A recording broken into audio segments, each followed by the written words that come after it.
time for a scrapbook process video. And I am trying to use up, I'm kind of going through my racks of papers over here, my little collections of things. And I had this little baby bit left of, it was a Scrap Room Flavors of the Month, I believe, Doodlebug. Most of it, not this thing. I don't think this, well, it might have been. I don't know. It was in my little ephemera bag here. And it went with this picture of my daughter. She just looks a little bit sassy. I don't know what she's trying to, I don't know if that's a smile. I don't know what that is. Anyways, I thought that looked kind of cute together. I did pull this cardstock out of my stash. And then I decided I kind of want to try this Vicky Booten color study. I got this in a surprise box from Peace Craft Love. She has a Vicky Booten surprise box, or she did. I don't know if she still has it in stock. You have to go check it out. I'll try to remember to put a link below. But it's got these flowers, and I kind of want to use these flowers. And honestly, the little backing on here is real pretty, so I may end up using that to back the photo. I mean, I don't know. Am I supposed to cut that up? I feel like it wouldn't be so pretty if we wouldn't have that option. You know what I mean, Vern? Look, it's kind of pretty. I may use this. I mean, why not? We'll see. Anyways, I'm thinking I kind of want to use this. I don't know how I'm going to do this quite yet, but I'm thinking, you know, maybe I'll do the whole page back here behind this. That could be pretty. Because I pulled out my white and my worn lipstick here. And what I'm kind of imagining is, I don't know. I don't know if I want the white petals and the pink in the middle, or the white, the pink petals and white in the middle. I need to maybe test it on the back side and see how that's going to look. And then I've got this. I haven't figured out my title. I got to go grab something. But that's kind of what I'm starting with. Again, is try to use up this last little bit's collection. So let me get to looking, and I'll come back on soon. Okay, y'all. So I'm going to start this stencil work here. I did decide that I did do testing on the back side. I tested the pink on the outside and the white in the middle, and I tested the white on the outside with the pink in the middle. And I decided that the pink on the outside with white in the middle showed up the best. So that's what I'm going to start with here. I do have the little magic brush. I call them magic brushes because I honestly don't remember the name of them. But anyway, I'm going to do the flowers. I contemplated, and I'm still kind of kicking myself a little bit. I may do this on a future stencil use here, but I contemplated bringing in a green on those leaves, but I didn't. I just left them kind of, you know, what I did here. I just have a little bit of pink, a little bit of white. So I'm going to do the outside pink. I'm going to wipe the stencil off because I need to use this little white, or this little like finger, I don't know what that's called, finger dauber, to take the white. I'm kind of coming from the center out a little bit.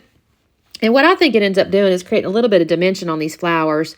It looked kind of cool with the white and then the pink in the middle too. I mean, I'm not going to say that it didn't look cool, but I just thought that pink showed up a little bit better on this turquoise cardstock here. So I'm going to do this on this side. I'm going to be honest with you guys. I started to do the whole page, okay? I'm going to just tell you. I started to do the whole page, and I did this one, and then I'm going to do the one below, so the whole left side's kind of covered. And then I kind of got done. I decided I didn't want to do it anymore. I got bored with it, so I don't do it anymore after I do the bottom half here. But I think it still looks pretty cool. I'm not too sad about it. But I'm going to just have to confess, I just got done. So the rest of it now, I'm going to take these papers. And y'all, one little secret here. This was my scraps that I mentioned from having done some other layout. And I didn't cut not one of these pieces of paper. I left them as they were. And I scuffed the edges here. And I just laid them down in a way that I found pleasing, where they kind of went back and forth a little bit. And I intentionally didn't cut any of them. I thought to myself, I'm going to do this a little bit like the Scrap Room has something called Freaky Fast Friday, I guess, where they give you these measurements of papers and you just cut the papers, and then you have to kind of come up with a layout as they are. And I thought to myself, I'm just going to come up with a layout as these papers already are. So the only piece of paper I actually cut is that white photo mat around the photo. I did need to do that because it was just not going to stand out enough without having something. So I did put a little white photo mat, but that's the only pieces of paper I cut. The rest of it is just the scraps they were. Anyway, you can see I've got that little diagonal plaid there. I've gone to the right side of the page, and then I've got the little blue wavy watery lines next, and I kind of offset that to the left. And then I'm going to do this flower, and then this, I'm going to reuse that little plaid. I thought about using the back side. I forget now what was on it. I want to say it was the suns or something, but I decided against it because the pattern for the sun, I think it would have had to go long ways or something. So you can tell it's a little bit of a rectangle, and it would have had to turn the other way, and I really didn't want to do that. So I decided I'm just going to stick with what it is. So I had scuffed the edges of everything here, you know, distressed the edges, and I'm just going to, you know, basically do this last little piece here. I'm going to glue it down. And then my photo, I'm actually going to end up putting it up on foam. I cannot remember. I think I show you that I do that. Yeah, there's the little suns there. But if I had done that, I think they would have had to lay the other way, and I didn't really want the paper orientation that way. So we have to stick with the way we got. And I like it anyways. I think it complements, you know, the plaid and everything. It just repeats it, and I think it looks good. So here's where I'm just going to add the foam to the back of the photo. And I'm going to basically put that kind of where I just had it a second ago. It takes me a second to kind of Frankenstein. I'm at the bottom of my foam, y'all. I'm at the bottom. I only have a few, not even a few. I'm not sure I'm using the word few. I probably need to order some because I literally am at the bottom. I just have I don't even know if I have a full sheet left of it. So I'm going to have to order some, and I'm not even sad because I need the ones with the sticky. I bought the ones without the sticky last time by accident. So now I've got the little corners here kind of exposed. And so this is where I'm going to add my little embellishment clusters. So I have the little flamingo. You know, he's adorable. And then this boat here, I'm going to actually add some foam. So it's going to take me a second. So I'm going to cut away because I do Frankenstein the foam on the back of this little boat. And also the word, there's a little fishtail banner there that says, "Here comes the sun." So I put a little bit of foam on the back side of that on the right-hand side there so I could lay it on top of that boat. And that's what I'm going to build on that cluster up there. Now, not for the moment, but I'll come back and my boat there is kind of floating. And when I say floating, I don't mean in a good way like on water, but it's like floating in air. And I kind of knew it when I did that, but I don't fix it quite yet. I will come in a minute and I'll do some fixing. On the lower left down here, I only had two pieces. Well, that's a lie.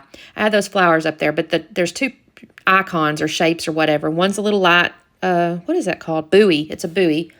And one's a little surfboard. And I just put those in the lower left. And I'm going to just kind of angle that surfboard. I actually move the surfboard around just a hair because I'll put it down and I'll think you're not angled quite enough. And I'll adjust that. So that's all I have in the way of ephemera except for that floral up there. And you'll see me do that in just a second too. I'm going to come back on and add that to the bottom of the picture. At first I didn't think I was going to find a place for it. And then I thought, oh, actually that does look kind of cute down there. So I'll add that. Because I really did want to use every bit of my ephemera here. I was trying to use this whole collection, and I didn't want to have anything left over if I could help it. So now here's where I pulled out these stickers. Now these are technically travel-themed stickers, or, you know, puffy sticker thickers, or whatever you want to call them.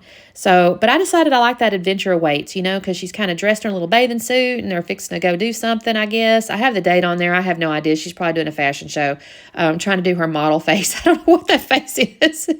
I look at that expression, I'm thinking, is she happy, sad? I can't even tell what she's got going on right there, but she looked cute in a little bathing suit. So I put that adventure awaits down there. Now, I had to cut away because I did have to glue every single letter down individually with my Nuvo glue. They had no sticky. So I put all that down, and then I'm going to add some puffy hearts. I'm going to add one on top of my little surfboard here, and then I'm going to add some in the upper right corner, and then I'll actually come in and actually add some little puffy dots as well. I do like the fact that this had all these little puffy shapes and stuff on here, and I was able to use these, and their colors went pretty well. So I kind of got all that, but I'm still looking at that boat, right? I'm still looking at it, and I'm thinking, you're just floating and not in a good way. So I'm going to cut away in just a second after I put this away. Like I said, I got these little dots I'm going to pull out. But I'm going to put this puffy stickers away, and I'm going to go find something in my stash because that just was bothering me too much. I couldn't have it out there just oddly floating with nothing to support it. So I've gone off into my stash, and I found this real pretty, real old, actually. I don't even know how old it is. It's probably 10, 12 years old at this point. Like a yellow little piece of cardstock, kind of layered cardstock looking thing. I remember it came in like a set, but I don't actually have any idea who made it or exactly how I got it. But it looks good right there, and I'm happy with it because I'm going to add, I don't take a picture of it, but I'll add the date and her name on there. So here's the slowdown. That's all I did. This was a little bit of a speed scrap, but kind of not because of the techniques and stuff. But I think it turned out real cute. So anyway, thanks so much for watching. Make sure you subscribe, and we will see you, I don't know, I think Sunday I'll have a scrap lift afternoon. Anyway, we'll see you next time. Bye-bye.